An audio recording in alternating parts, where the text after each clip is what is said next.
Welcome to the Hymn of Ash and Echo. Tonight's story, Full Moon. Story of love, fear, and the monsters lurking in the night. Every culture across the globe has its own versions of demons, werewolves, and vampires, all the things that go bump in the night.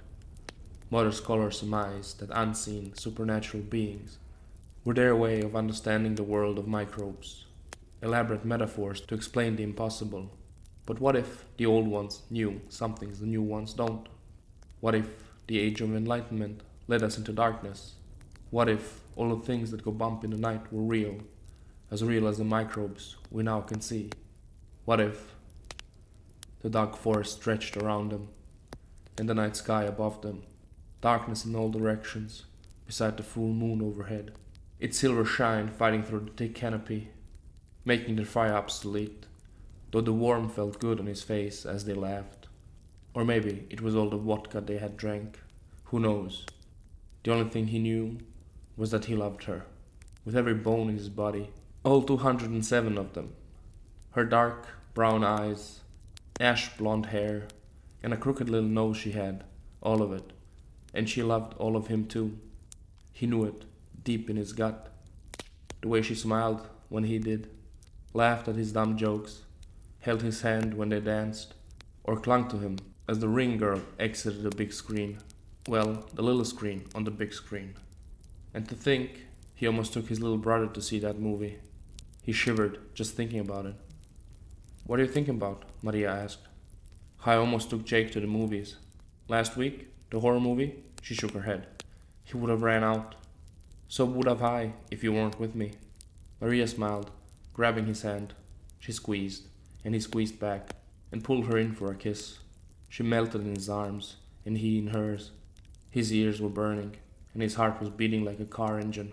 Chris enjoyed her lips for a moment longer, just savoring the moment, before his hand slid into his pocket, before his fingers fumbled with the silver ring, before he broke the kiss, letting himself slide to his knee. Maria Heather Jones. Will you do me the honors? Yes, she shrieked, her voice somewhere between laughter and panic. Of course I will. Can you at least let me ask? He asked, laughing. She nodded, smiling ear to ear. A howl tore through the night. Not a mournful cry of a dog or a lonely call of a wolf. Something deeper, rawer, so close it rattled the air in his lungs. Jesus, Chris thought, looking around. That sounded close. He cleared his throat. Maria Heather Jones, will you do me the honors of making me the happiest man in the world? He asked, and she nodded, her hands trembling in his. His fingers shook as he tried putting his grandma's ring on her hand. It slid on her slender finger, and a weight fell off his chest. Chris stood, wrapping his hands around her, and kissed her, hard, passionate, desperate. Maria was the only person who ever understood him. She was the only person to ever see him. And now she was his, and he was hers, and all the world be damned. I love you, he said, their lips still locked together. I love you too, she said, and bit his lips. Another howl cut through the silent night, and she shifted in his arms. Let's get back, he said, letting her go, and consummate disengagement. Her smirk turned dangerous, a glint entering her eyes. You want us to live in sin? For a while longer, he grabbed her hand, before the kids, and the boring years set in. Well then, take me to the cabin, wild man. Oh no, Chris pulled the keys out. More like mild man. The wild years are already behind us. She laughed, and so did he, the lock clicking behind them. Branch snapped. Chris pushed her aside, eyes scanning the darkness, but he saw nothing. The fire destroyed his night vision. Chris? She asked. Shh. He shushed her, straining to see. Something moved in the dark, big and furry, eyes glowing in the moonlight. Was it a wolf? Shivers ran down his spine. It moved again, more branches snapping. Chris stepped into the cabin and slammed the door shut, the lock clicking, twice. What was that? She asked. I don't know, Chris said, grabbing the fire poker. We need to lock the back door.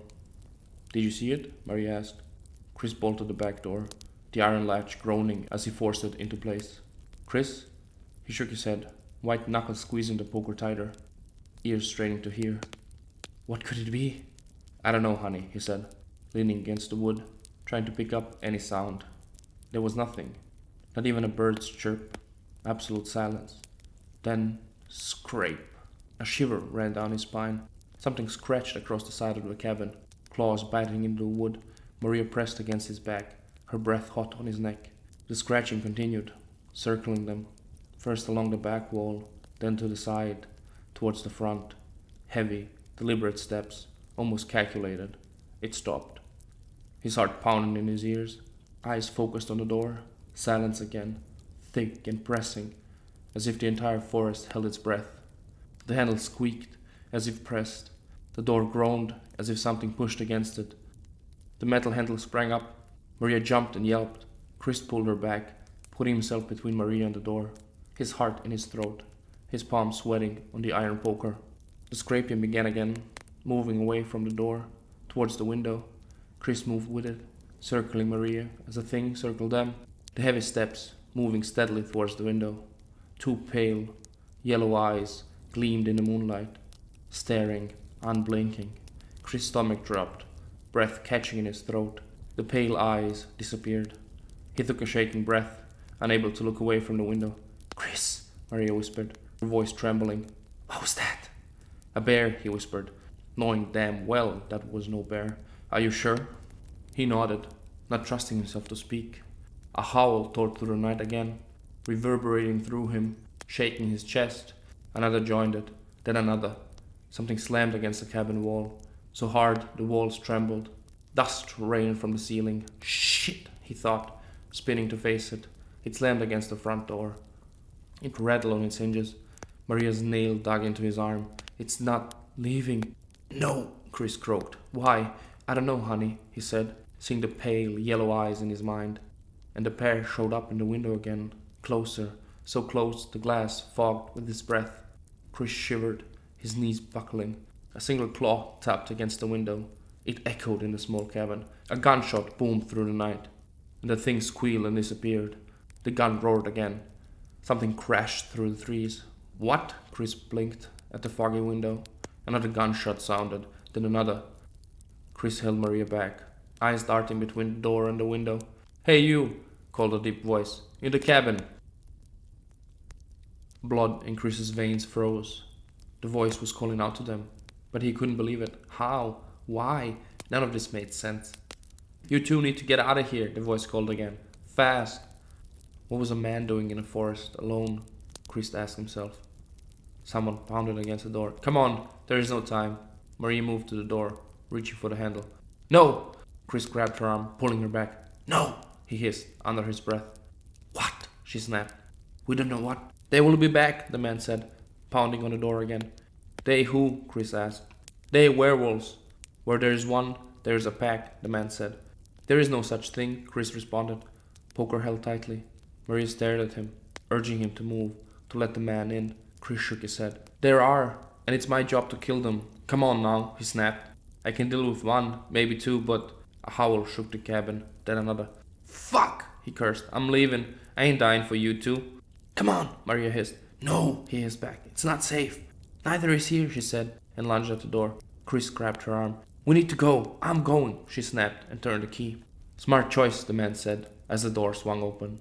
Before them stood a short Mexican man, with a trench coat and a brimmed hat, a shotgun in one hand, a pistol in another. "Let's go." Chris studied him for a second. Another howl tore through the night. Maria ran. "Fuck!" Chris rushed after her.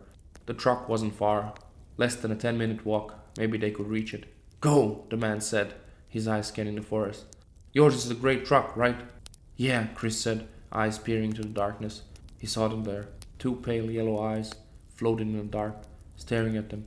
"There," he pointed, and the man fired. The werewolf moved. Chris couldn't see it, but he felt it. The ground below their feet shook. Maria shouted, pointing left. "Fuck!" the man snapped, shooting twice. The ground trembled as the beast vanished into the trees. Chris' chest clenched, every nerve screaming for him to run. Just a little further, he thought, pushing his legs to move, willing his lungs not to burn, forcing his eyes to ignore the glowing pair to their right. "Faster!" the man barked, switching to the shotgun. He fired. Too late. Too high. Chris saw the spark-chewed bark from a tree above the glowing eyes. They didn't even move. didn't even blink. Maria stumbled, and Chris snatched her, or well, pulled her up to her feet. Run, you fools! He spat behind them and fired again. At what? Chris couldn't see, nor did he want to turn. The clearing was just ahead. A pair of golden eyes rose from the darkness in front of them, ground shaking as it moved. You fucking, the hunter snarled, pushing past him. The shotgun roared. A scream rose from the forest. Not human, not a wolf, something in between. Chris' heart skipped. Relief flooded him as they broke through the trees, into the clearing. Maria slowed, staring at the car. Chris pushed her aside, unlocking the door, glancing over his shoulder. Dozens of pale yellow eyes glinted in the dark, scattered in the forest, like fireflies, only unblinking and unmoving. Chris, she said, pointing at the hood. He glanced at it, then back at the hunter and the eyes. The hunter stood, watching them, guns lowered. Why? Chris asked himself, slamming the door shut. Yours is a grey truck, right? The words rattled in his brain. How did he know? He thought, rushing around the hood. Something caught his pants. Chris, the car, Maria said again. Chris brushed the metal wire off and unlocked the door. Metal wire? He froze. The door, half open. Out of the hood? He leaned over and looked at his car. The hood was raised, wire sticking out. Yours is the grey truck, right? The words echoed in Chris' mind again. You're a slow one, the hunter said.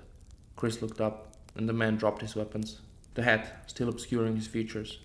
But you got there, eventually, he said, taking his hat off. Eyes glinted in the moonlight, pale and yellow. Run, Chris told Maria, slamming the door shut. Chris, she asked, still staring at the car. They pulled the wiring out? Run, now, he snapped, taking a step forward, the metal poker held tightly. You should run too, the man smiled, his white teeth sharp as knives. Otherwise, it's no fun. Fun? Chris thought, the word stuck in his mind like a splinter. You want the chase? Maria's voice trembled. The man's lips twisted upwards, showing white teeth. Hunting is fun, he purred. Fear makes the meat taste better. Chris stared at him, unable to comprehend, unable to understand. Fear made the meat taste better? Why? He opened his mouth to ask precisely that question, and his brain finally broke out of the loop. Give us a head start then, he said. Oh, now that's interesting. The man sat down on his haunches. 15 seconds? Maybe even 30? Where's the fun in that? You have better eyes and ears than we do. 30 seconds means very little. True, the man stood. A minute then. He let the guns drop. 1. He smiled. 2. Chris grabbed Maria's hand and ran. Branches slapped their arms and heads. Roots snatched their ankles. But the two ran. Chris pulled her along, eyes peering into the darkness. His mind kept a silent count. 21 seconds had passed, but they barely made it 300 feet. He tripped, but regained his footing, pushing them on. They had to get away, had to go as far as they could. The road should be up ahead, somewhere, and people. Please, God, he prayed. Maria yelped, letting his hand go. Chris spun, hands extended to catch her. But she wasn't falling. She stumbled to the side and back as if something had yanked her. Chris lifted his poker, sweeping it left and right, looking for them. But they couldn't be. They still had 33 seconds left, and true to their word, there were none around them. What happened? He whispered. My purse, she muttered, yanking the purse against the branch. Purse? At a time like this? He wanted to yell. He wanted to scream. They were running for their lives and she was worried about a damn handbag? Just leave it, he snapped. 31 seconds left. No, it has everything inside, she whispered. All our memories, all our life. And we are running for our... Everything? He blinked. Even the perfumes I bought you? The hairspray? She nodded. He almost laughed, or screamed, or cried. Instead, he ripped the bag off her shoulder. Take your clothes off. Smear mud all over you. What? Just do it, honey. And then run west. But the road is south. I know, you will circle around, he cut her off. I know. Circle back later, please. Just once. No time, he said. 28 seconds left. He tore bottles from the purse, spraying perfume and hairspray wildly, gagging on the clouds of lavender and chemicals. He doused himself, the branches, the trees, the ground, anything he could, everything other than her. The night air stank on flowers and alcohol. What now? She asked. Chris turned to the woman he loved, mud streaking her chin, clothes around her feet, eyes wide and terrified, beautiful, even like this. Now, you run as fast as you can, and silent. And what will you do? She blinked at him. Lead them away, he said, grabbing her discarded clothes. I love you. Go now. I love you too, she whispered and ran. 21 seconds left. Lord, give me strength, he muttered, ripping the handbag apart and smashing 2 bottles down. The smell of lavender and honey filled his nose.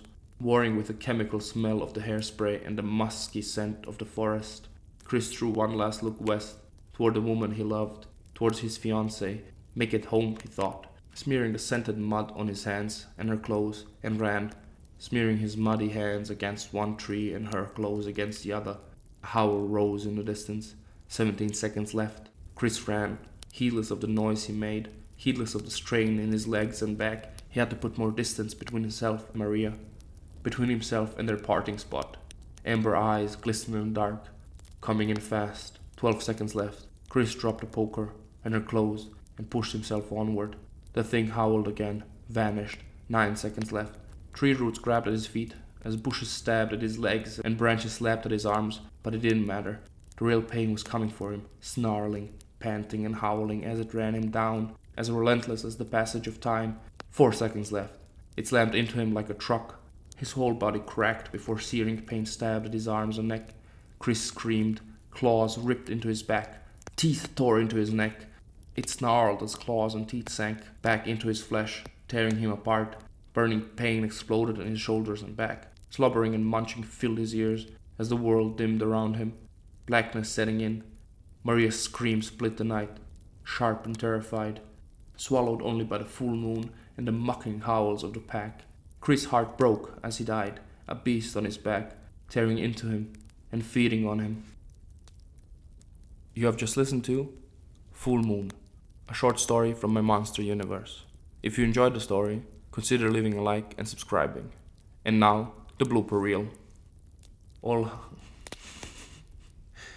200... Jesus. My own joke cracked me up. Her smirk turned a glint, and the boring Z. We need to lock the back door. Claws biting into the wood.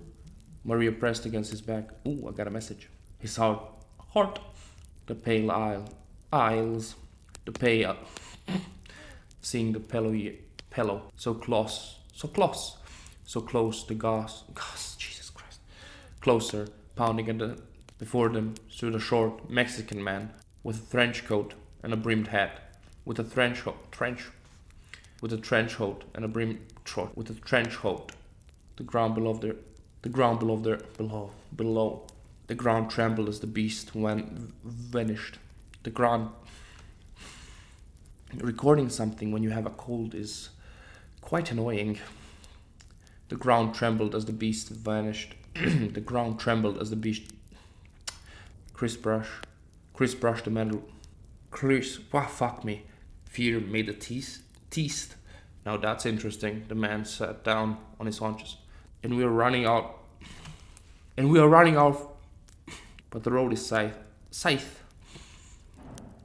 Oh, hello, neighbor. He tore the battles. He ripped the bottles. He tore the bottles from the purse, spraying perfume and hairsprayed, ripping the handbag apart. Handbag, as bushes. 3. 4 seconds left. His whole body crocked. It snarled as claws.